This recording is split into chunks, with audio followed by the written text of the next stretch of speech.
എന്താ ഇത് എന്ത് മരമാണെന്നൊന്നും അറിയില്ല. എന്തായാലും കാര്യപ്പെട്ട എന്തോ മരമാണെന്ന് തോന്നുന്നു. കാരണം ഒരു കാര്യമില്ലാതപ്പോൾ ഇത്രയും കണ്ട മരങ്ങൾ ഇപ്പോൾ ഇത് ഉണ്ടാക്കൂലല്ലോ. കാരണം നിറയെ ഉണ്ട് കേട്ടോ. കാരണം വല്ലാണ്ട് ഞാൻ മുന്നിൽ പോകണില്ല കേട്ടോ, നായ വരുന്നോക്ക്, അതുകൊണ്ട് ഞാൻ പോകണില്ല. ഇതുമ്മൊരു കുഞ്ഞൊരു കായ ഉണ്ട് കേട്ടോ. പടച്ചോനെ എവിടെ ഇതുമ്മ കണ്ടിരുന്നു. അതാ ഒരു കുഞ്ഞൊരു കായ ഉണ്ട്. നിങ്ങൾക്ക് ആർക്കെങ്കിലും അറിയെങ്കിൽ പറഞ്ഞു തന്നോളി. എനിക്കറിയില്ല എന്തായാലും.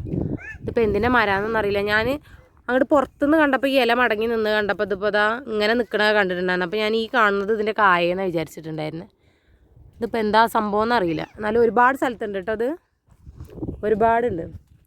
എനിക്ക് നായനെ ഭയങ്കര പേടി കേട്ടോ. അപ്പോൾ കണ്ടോ നായനെ എറിയാനും കണ്ടോ ഞാൻ ആളെ കൊണ്ടു കിടക്കണ പിന്നാലെ.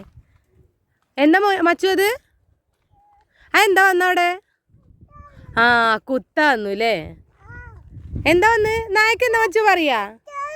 നായക്ക് എന്താ പറയാ? നായക്ക് എന്താ പറയാ ഹിന്ദിയിൽ? കുത്ത കുത്ത. ഇതാണ്ടോ ഒരുപാട് മരങ്ങളുണ്ട് കേട്ടോ. ഇത് ഇതാണ്ടോ അങ്ങോട്ട് ഫുള്ളുണ്ട്. അതുകൊണ്ട് താഴത്ത് അങ്ങോട്ടൊക്കെ ഇത് മെക്ക ചെറിയ ചെറിയ കായകളുണ്ട്. നിറയെ കാണാണ്ട് കേട്ടോ. മൊത്തം ഇവിടെ നല്ല നീറ്റാണ് കേട്ടോ. നടക്കാനൊക്കെ നല്ല പുല്ലൊക്കെ പറിച്ച് നല്ല വൃത്തിയാക്കിയിട്ടുണ്ട്. കാരണം ഇതാ അതിലൊക്കെ മരുന്നടിച്ചിട്ടുണ്ട് തോന്നുന്നു. കാരണം വണ്ടി പോയത് കാണാണ്ട് മരുന്നടിക്കുകയാണ് എന്നാണ് പറഞ്ഞത്. അതുമൊക്കെ കുഞ്ഞു കുഞ്ഞേ ചെറിയ കായുണ്ട്. അപ്പോൾ അവിടെ ഒരാളുണ്ട് കേട്ടോ നിൽക്കണു. ഞാൻ ഓരോടും ചോദിച്ചു നോക്കണം എന്തായാലും. അല്ലെങ്കിൽ ഇപ്പോൾ ഈ ഒരു സംശയം എൻ്റെ മനസ്സിൽ കിടന്ന് കുടുങ്ങും. ഇതിപ്പോൾ എന്താണ് സംഭവം എന്ന്.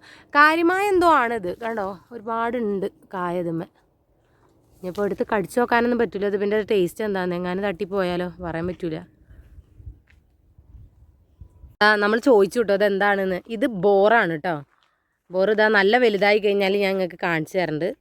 ഇതാണ് ബോറ്. ഇതൊരു എന്താ പറയുക, നമ്മളെ പച്ച ആപ്പിളൊക്കെ അല്ലേ അതിൻ്റെയൊക്കെ ഒരു ടേസ്റ്റ് ആയിക്കാരം. ബോറ് എന്ന് പറഞ്ഞു കഴിഞ്ഞാൽ നമ്മുടെ അവിടെയും കിട്ടുന്നുണ്ട്. പക്ഷെ നമ്മുടെ അവിടെ അതിന് എന്താ പറയാന്ന് എനിക്കറിയില്ല. ഇവിടെ ബോറ് എന്നാ പറയാം. ഇനിയിപ്പോൾ അവിടെയും ബോറ് എന്നാ പറയാന്ന് അറിയില്ല കേട്ടോ. അതാ കാക്കു പറയണു തമിഴന്മാർ ഇതിന് ഇലന്തപ്പഴം എന്ന് അത്ര പറയുക. എന്തോ പഴം, എന്തായാലും കഴിക്കാൻ പറ്റുന്ന സാധനമാണ്. നമുക്ക് അതേ അറിയുള്ളൂ. ഇത് ഒരുപാടുണ്ട് കേട്ടോ. കുഞ്ഞു കുഞ്ഞതാണ്. ഒരുപാട് പൂവുണ്ട് കേട്ടോ. എന്തായാലും ഇപ്പോൾ ഈ പൂവിലൊക്കെ ഉണ്ടാവും. പക്ഷേ ഈ ഒരു മരം കണ്ടു കഴിഞ്ഞാൽ നമ്മുടെ ബോറ് നല്ല ടേസ്റ്റുള്ളൊരു സാധനം കേട്ടോ. ഇതിൻ്റെ മരം ഇങ്ങനെയല്ല ഞാൻ വിചാരിച്ചിട്ടുണ്ടായിരുന്നു. വേറൊരു മരമാണ് എൻ്റെ മനസ്സിലുണ്ടായിരുന്നത്. ഇതാ ഒരുപാടുണ്ട് കേട്ടോ. അപ്പം എന്തായാലും സംഗതി ബോറുണ്ടായി കഴിഞ്ഞാൽ അടിപൊളിയായിരിക്കും ഒരു മരം കാണാൻ. കാരണം അത്രയും പൂവുണ്ട്. അപ്പോൾ അതുമ്പോൾ ഫുള്ളുണ്ടായി കഴിഞ്ഞാൽ നല്ല ഭംഗിയായിരിക്കുമല്ലോ കാണാൻ. അതെങ്ങനെയാ വെച്ചാൽ നല്ല ഉണ്ട സാധനങ്ങളായിരിക്കും. നല്ല ഒരു ഇപ്പോൾ കാണുമ്പോൾ നല്ല കടും കളറാണ് കേട്ടോ ഇതിൻ്റെ കായ വരുന്നത്. ഇപ്പോൾ എവിടെ കായ? എന്താ നല്ല കടും കളറിലാണ് ഇതിൻ്റെ കായ ഇരിക്കുന്നത്. പക്ഷേ ഇത് ഉണ്ടായി കഴിഞ്ഞാൽ നമ്മുടെ പച്ച ഓറഞ്ചിൻ്റെ മാതിരി ലൈറ്റ് കളറ് ആണ് കേട്ടോ. ഒരു ലൈറ്റ് പച്ച കളറായി ഉണ്ടാവുക. നല്ല ഭംഗി ഉണ്ടാവും കാണാൻ.